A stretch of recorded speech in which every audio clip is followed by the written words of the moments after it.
I'm zooming in, yeah, you good. Yeah, I'm in the hair. Thank you.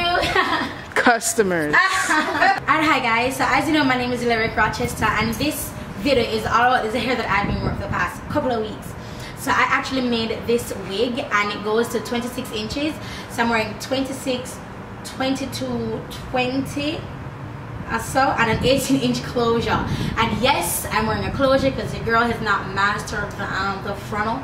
The frontal. And yeah, so my thoughts on the hair is that I absolutely love it. I love how it moves, I love how it looks, it doesn't get trashy, and it moves gorgeously.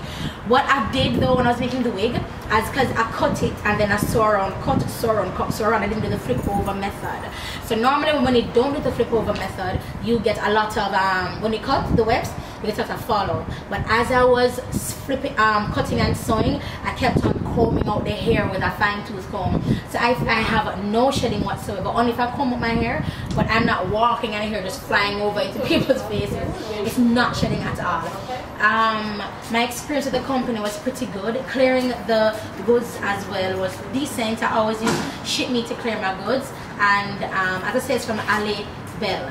So I'm going to be doing another video, just an update on this hair, let you guys know how it has been holding up. And yeah, this is a really quick video to let you guys know it's Alibele. I have some shots that you guys are gonna love, and I'm here in Florida, and right now it's called It's not that. Yeah, so that's it for this video, guys, and I'll talk to you in the next one. Bye, guys.